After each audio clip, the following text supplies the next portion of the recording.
Olá, um abraço para você que acompanha o nosso canal. Esse é o Ligados no Flu. Eu sou o Rodrigo Dias, sou jornalista e hoje a gente bate um papo com Ademilson Correia, jogador que teve passagem pelo Fluminense, jogou no Botafogo, esteve na Bélgica, no México, mas fez sucesso mesmo, foi com a camisa do Tupi de Juiz de Fora. Mas no Fluminense, o Ademilson tem história de Fla-Flu para contar e é história boa para a torcida do Fluminense. Olá, Ademilson, boa noite, tudo bem? Ô, Rodrigo, boa noite, meu amigo. Tudo bem, graças a Deus. E aí, você tá tudo tranquilo? Como é que tá a vida de, né, já aposentou a chuteira, agora Já a vida mudou um pouco, né? mudou agora, né? Seguindo outros caminhos, né? Mais assim, envolvido com futebol, né? Agora tô, como se diz assim, tô do outro lado como treinador, né? Tô na categoria de base aqui do Ipiranga daqui de Mimoso do Sul, Espírito Santo, e tomando conta, né, das categorias de base sub-20, 17 e 15, né? Já fui campeão, graças a Deus, como treinador da categoria sub-20 e Já foi estamos na campeão? final aí do sub. Já, e estamos na final aí do sub-17 também. Vamos Olha decidir semana que vem. que bacana. Olha, eu ia te fazer uma pergunta primeiro sobre o Fla-Flu, mas já que você falou isso aí, eu vou até aproveitar o gancho, né, para te perguntar. Você tá seguindo, então, por exemplo, a carreira de um ex-companheiro seu do Fluminense, o Marcão, que, né, Marcão, você jogou com o Marcão, né? joguei, Marcão, gente boa demais, cara. E tudo que aconteceu na vida dele ali, que o Fluminense está fazendo por ele, ele é merecedor disso, sabe? Que é um cara fora de série, cara. Você chegou a jogar com o Fernando Diniz também, não? Também, com o Fernando Tam- Diniz. Também, É, o Diniz também é da sua época? Diniz também era da minha época. E assim, o Fernando Diniz naquela época, ele já, você acha que ele já demonstrava que seguiria essa carreira de treinador ou não? Como é que ele era assim no vestiário, dentro de campo? Ele era aquele cara de orientar, de cobrar, né? Porque ele à beira do campo, ele é muito enérgico, cobra o tempo, É. ele já era assim? E como jogador também, cara. Era um cara muito detalhista. Então, aquilo ali era questão de tempo, assim, para ele virar treinador, sabe? Era um cara, assim, pô, que dava moral, aquele, principalmente quando eu cheguei, foi um cara que, assim, me deu uma moral lá, sabe? Foi um dos primeiros que eu tive, assim, mais a amizade lá, É né? mesmo? Aí depois eu tive a oportunidade também aqui no Espírito Santo de jogar com o Augusto, que chegou lá, o volante, né? A gente foi se entrosando, mas o Fernando Diniz já era um cara já mais elétrico, aquele jogador brigador, e ele orientava mesmo, cobrava. Então, isso aí, depois que ele parasse, era certo ele ser um treinador.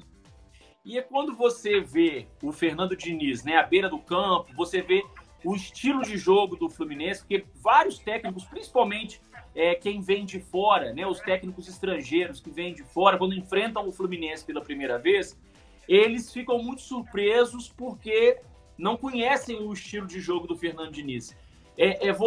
Quando você assiste a um jogo do Fluminense, né, você procura, né, aprender um pouco também desse estilo de jogo do Diniz, ou não é esse o seu estilo? Como é que é o estilo do Ademilson?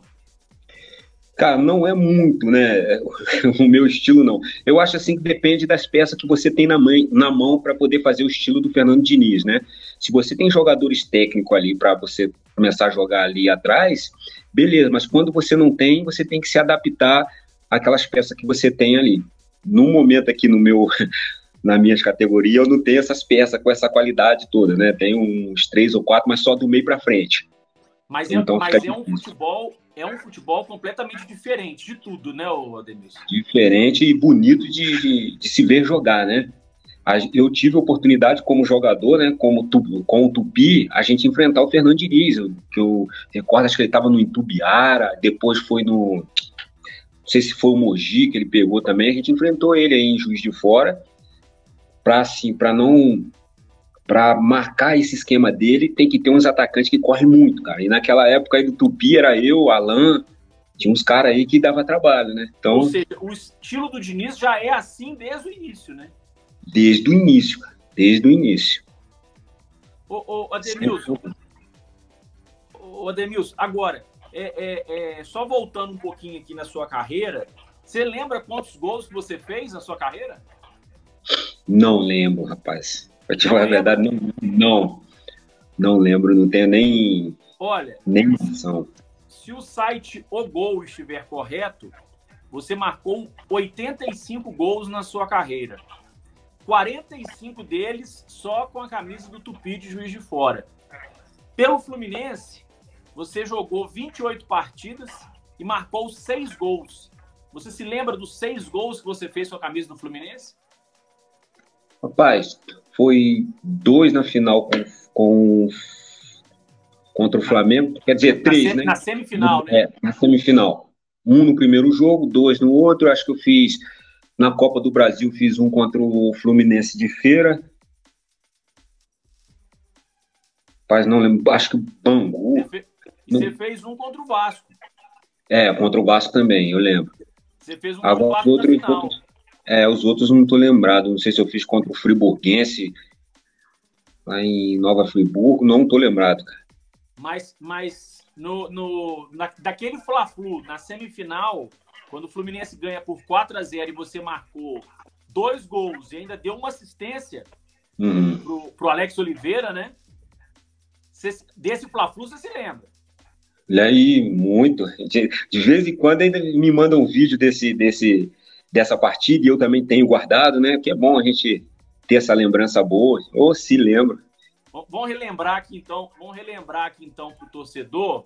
O primeiro gol é uma cobrança de falta do Dejair, lá do meio da rua, né? Isso aí. Aí o Júlio César deu o rebote, eu conferi o rebote, fui feliz no chute, né? Abrindo o marcador lá de 1-0. Pareceu igual uma flecha, igual um raio ali no meio da área. Né? Foi isso aí. E mandou para dentro. No segundo tempo, o Alex Oliveira faz o segundo gol, não é isso? Isso, uma jogada ali do Zada, sai, né, dá um carrinho, recupera a bola, passa no meio ele, Alex Oliveira. Eu abri para receber, o Alex Oliveira chuta, o Júlio César dá o rebote de novo e eu confiro de novo. Esse aí já é o terceiro, né? Isso aí. Isso. E aí o quarto foi o gol do Fábio Bala de pênalti, uma vitória por 4-0. E nesse Fla-Flu, é o Fla-Flu que vai ficar marcado na carreira do Júlio César para sempre, porque é o jogo que ele pega a bola lá da área do Flamengo e sai querendo driblar todo mundo, né? E pior que ele foi longe, rapaz. Ele saiu do gol lá, fez uma tabela, foi indo. O Zé Carlos, na época, o zagueiro, né? Que entrou na frente dele lá, sofreu a falta. E ele, assim, aí a gente bateu a falta e ele voltou numa tranquilidade. Falei, ué. Só que. Agora, você nunca tinha visto aquilo, né? Um goleiro sair da área. Não. Nunca tinha visto, não. Daquela situação ali, foi a primeira vez que eu vi. Agora, você chegou a jogar com o Romário? Só para o torcedor entender, você foi em 2003 no Fluminense. E a gente está citando aqui, né, a semifinal do Campeonato Carioca de 2003. O Fluminense empatou o primeiro jogo com o Flamengo em 1-1 e no segundo jogo venceu por 4-0. Você chegou, e o Romário, ele joga no Fluminense em 2002, sai e depois volta de novo para o Fluminense em 2003. Você chegou a jogar com o Romário no Fluminense? Sim, tive essa oportunidade e essa honra de aprender, né? Um dos melhores, para mim, um dos melhores do planeta, né? Como atacante. Então, tive essa oportunidade de jogar com ele no Fluminense. Não foi muitas partidas, porque depois ele foi não sei se foi para a Arábia, se foi para o Catar, foi um desses países aí. Aí ele saiu. Acho que o jogo de despedida dele foi contra o Botafogo, onde ele, acho que fez 3 gols. Isso mesmo, o Fluminense ganhou de 5-0. Isso aí. Então foi a despedida dele. Eu tive essa honra, né, e esse prazer de estar do lado de uma fera como o Romário. Pois é, e como é que era? Como é que era assim, o Romário no vestiário? Tem alguma coisa que você se lembra assim, dessa época, para contar pra gente? Uma coisa de bastidor, assim? Cara, ele, assim, o que ele demonstrava lá pra gente, ele é um cara tranquilo, um cara na dele, sabe? Sempre depois lá, quando tinha lá a preleção, na época o treinador era o Renato Gaúcho, o auxiliar era o Ricardo Rocha, então era resenha, cara. Então a gente ficava ali, os caras ficavam, né, contando piada, o Ricardo Rocha gostava muito, o Romário também contava deles, né? Então, assim, era um cara muito alegre, Só que tem hora que o cara não tá naquele dia, né? Tem hora que acaba tranquilo no canto dele ali, né? Não era muito de conversar, mas isso aí acontece com todo mundo, né? E o Renato Gaúcho, como é que era o Renato técnico no começo de carreira? Porque hoje E o esse Renato, é, porque o Renato hoje é consagrado como técnico. é, Na época estava começando, né? cara, um cara excepcional, velho. Excepcional. Cara de grupo, aquele ali é assim, né? Ele é boleirão mesmo, não tem jeito. Ele ganha qualquer ambiente, ele consegue ter o grupo aqui na mão. E não foi diferente lá no Fluminense quando eu cheguei, não. Todo mundo gostava dele lá, velho. O Ademilson, e agora, aquele período do Fluminense, apesar de ter a Unimed, foi o período das vacas magras, né? Assim, era difícil jogar no Fluminense naquela época. Questão de salário atrasado, de estrutura, né? Hoje o Fluminense tem o centro de treinamento na Barra da Tijuca, naquela época não tinha. Foi um período assim difícil, né, para o Fluminense assim, e para vocês também, né, por causa dos problemas que o Fluminense enfrentava.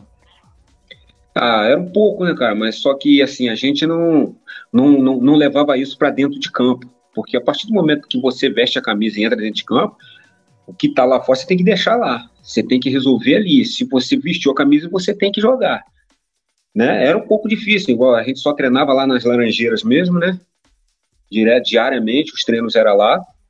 E o que eu falei para você, cara, o Renato foi uma peça importante, porque o Renato conversava com todo mundo, ajudava todo mundo, então, quer dizer, ele deixava o ambiente ali leve. Então, quando a gente ia para o jogo, principalmente o jogo importante que a gente tinha contra o Flamengo, porque no Carioca de 2003, para te falar a verdade, o Flamengo estava sendo considerado o melhor time, certo? Aí, quer dizer, ele deixou o ambiente perfeito, tinha um rachão dele lá, que era o do Renato e o time do Romário. Então, quer dizer, quem perdesse tinha que pagar o almoço lá no Porcão, acho que não sei se ainda tem essa churrascaria lá no Rio. Então, quer dizer, era um ambiente bom demais, cara. E eu tive essa oportunidade de estar com esses caras, né, e grandes jogadores, né. Hoje também tenho a felicidade de ver o Marcão como treinador, eu vi o Fernando Diniz, e outros, né, que eu tive a oportunidade, pouco tempo tive a oportunidade de entrar em contato de novo com o Fábio Bala, um grande parceiro de ataque. Então, cara, eu assim me sinto feliz de ter vestido a camisa do Fluminense, né, e ter jogado do lado de grandes jogadores.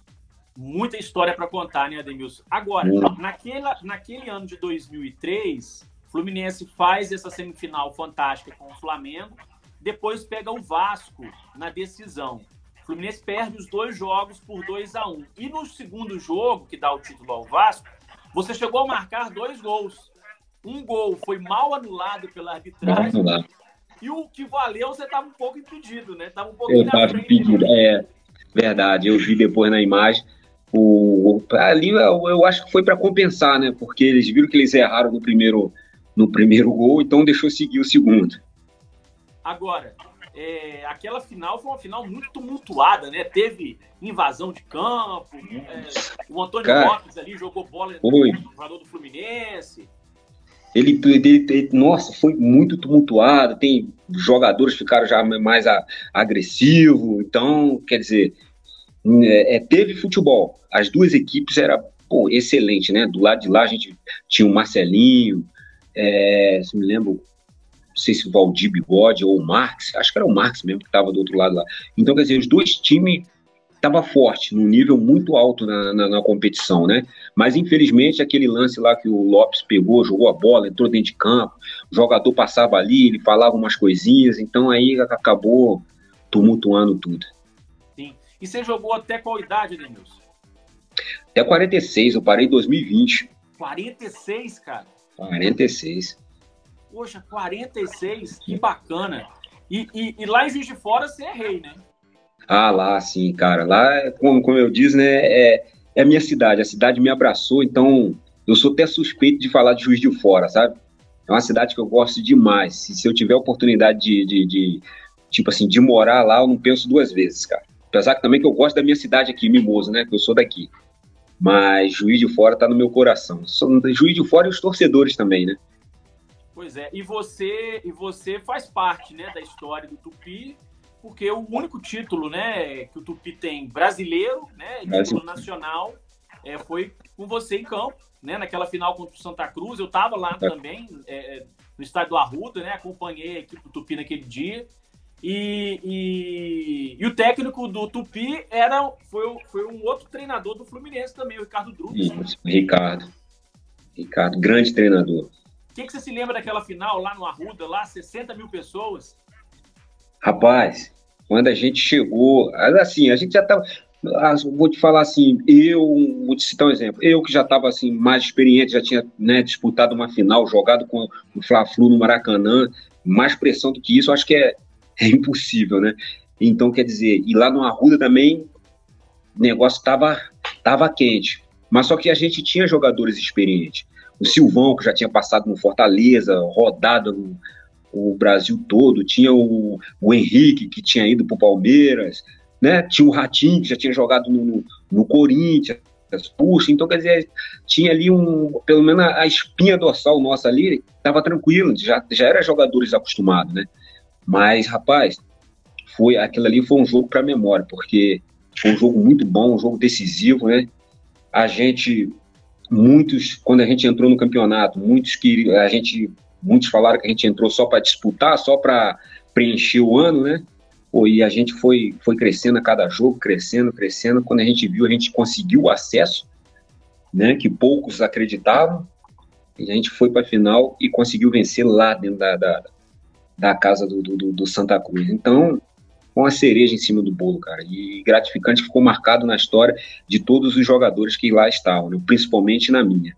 Sim, com certeza. 2-0, gols do Alan taxista, né? De Minas Gerais, sabe quem eu tô falando? E o gol do Henrique, que você citou aí, que, né, jogou no Palmeiras, né? Enfim. Ô Demilson, agora, você é capixaba? Não, eu sou carioca.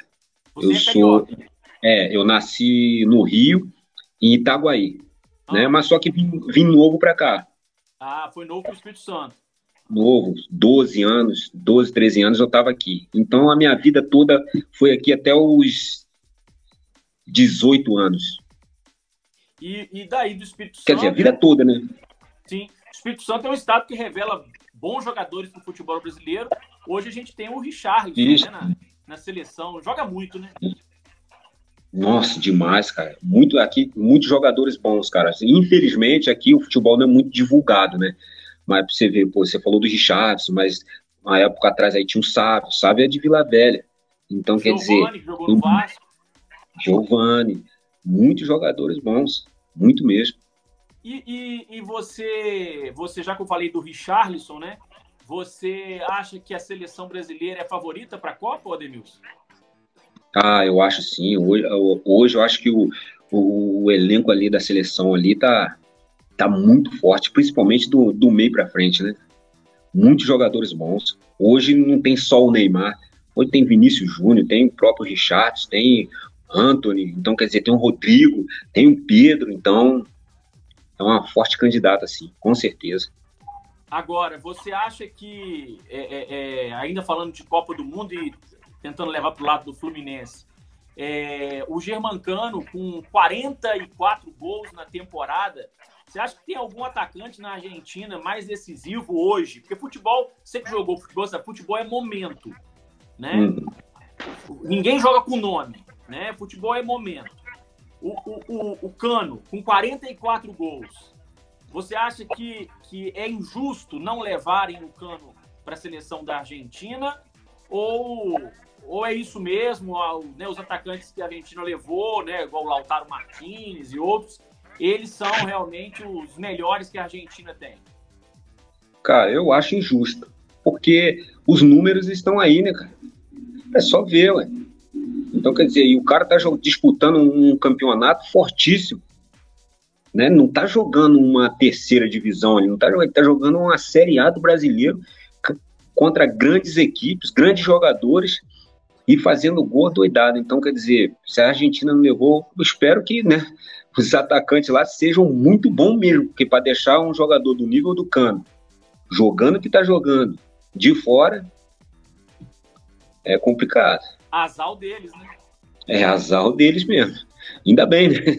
Deixa ele quietinho aí mesmo, para não atrapalhar a gente mais na frente, tomara, Deus. É verdade. Ô, Ademilson, você jogou na Bélgica. Como é que foi essa experiência na Bélgica lá? Questão de alimentação, para poder conversar com as pessoas. Como é que foi isso? Como é que foi essa experiência? Rapaz, assim, quando eu cheguei lá, assim, não foi muito ruim, porque já tinha os brasileiros lá, né? Já tinha o Thailson, que eu tive a oportunidade de jogar com ele no Botafogo, aí daqui saiu eu, o Leandro Eugênio, aí depois foi o Roma, né? Aí já tinha o Vitor Simões, não jogava no mesmo time, mas jogava em Antuérpia, que fica do lado, é coisa de 10, 15 minutos, né? Vitor Simões, que estava lá. Então o Thailson, como já estava há mais tempo, era o que comandava, que ajudava lá a gente, né? Aí depois tinha o João Carlos, o zagueiro que jogou uma época aí no Vasco, agora ele já até encerrou a carreira, foi pro Madureira depois, era o cara que ajudou bastante a gente lá, que era o que falava inglês. Eu e Thailson não, a gente era só na mímica mesmo, né? Uhum. Aí então foi um cara que ajudou a gente, então não era muito difícil. E a gente teve oportunidade lá também de chegar lá em Antuérpia, tem muito brasileiro lá. E eu tive a felicidade, cara, de encontrar uma família lá, né? Espero que ela esteja vendo futuramente, a tia Sônia, que ainda vive lá em Antuérpia ainda. Pô, a gente ia para lá, tinha um mercado brasileiro lá. Então só fazia compra lá. Então era mesmo quando a gente estava no Brasil. Então era pagode final de semana, como tinha férias, tinha o pagode, tinha aquela feijoada. Era só brasileiro. E a gente ainda de quebra ainda levava os belgas, né? Alguns belgas também que nunca tinha experimentado um churrasco, levava assim e a gente fazia um ambiente tranquilo lá também. Eu só tive a dificuldade. Então foi uma experiência que deixou saudade, então, na verdade. Também, cara, mas assim, não foi muito bom porque aí eu vou te contar uma história até boa, né? Aí que lá a gente foi obrigado a estudar para falar a língua deles. Só que a língua deles é flamengo. Não era inglês, não era francês. Você não ia para estudar o inglês lá para. Era Flamengo. Então, quer dizer, pô, só que chegou um certo ponto lá, e a professora lá, ela não falava português, não falava espanhol. Ela também falava Flamengo. Então, quer dizer, ela passava as coisas pra gente. Nada. Aí a gente falou, não vamos mais não. Oh, a gente não foi. A gente não foi mais na escola. Rapaz, só que a gente morava tudo no mesmo prédio. Oh, chegou 4 viaturas. Pegou a gente e levou pra escola, você acredita? Sério? Vocês foram de Camburão pra escola? Camburão pra escola, velho. E o Thailson, rapaz, sério, o Thailson, rapaz, é uma figura que você não imagina, velho. E o Thailson chegando e eu morrendo de vergonha. Falei, pô, no carro de polícia, não sei o que, o Thailson dando beijo pros outros, sabe? Rindo. Pô, eles obrigaram a gente a estudar, a gente tinha que estudar lá para poder falar a língua deles, para poder se comunicar. Eles não estão errados. A única coisa que eu achei errada é porque não adiantava botar uma professora que não fala a nossa língua, que a gente não ia entender nada. Ela falava as coisas, mas pra gente... E você aprendeu alguma coisa? Nada. Porque a mesma coisa que os estrangeiros vêm de lá para cá e aprendem, foi que a gente aprendeu a primeira... Não todos, né? Tem outros, eu vejo aí jogadores de fora que vêm aí, falam a nossa língua e tal, mas o que a gente aprendeu lá mesmo foi só xingar. Mais nada. Agora no México já foi mais tranquilo, né? Espanhol, aí já é mais tranquilo, aí já deu para se comunicar. Dentro assim, de 3 meses eu já entendia tudo. Não falava tão bem, mas entendia tudo. E lá no México, você jogou, foi qual divisão? A primeira divisão, com o Irapuato. E os estádios, como é que era? Pelo menos a impressão que a gente tem aqui, que o estádio lá é sempre cheio, né? Sempre cheio, cara.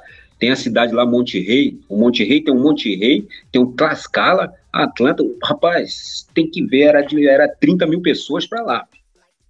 Eu acho que naquela liga lá, que a gente jogou lá, eu acho que o time considerado pequeno era o nosso. O Irapuato e o Querétaro, que depois o Ronaldinho foi para lá. Foram os 2 que subiram. Sabe? E é um futebol competitivo, Ademilson? De muita força física, muito competitivo.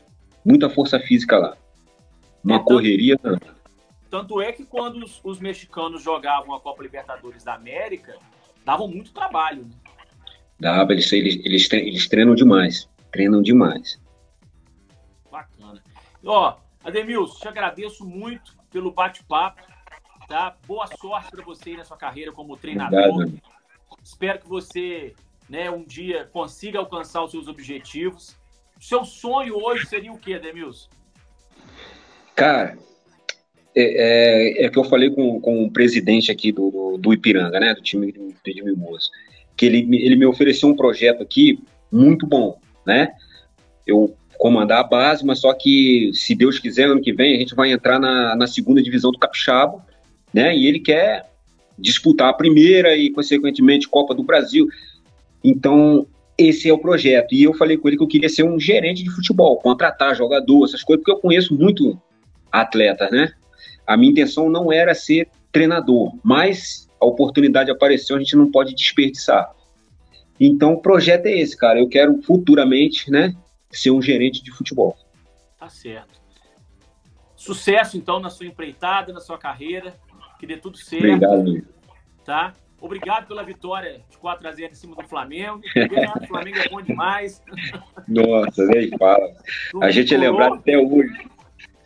Ainda mais de goleada, né? Ainda mais de goleada.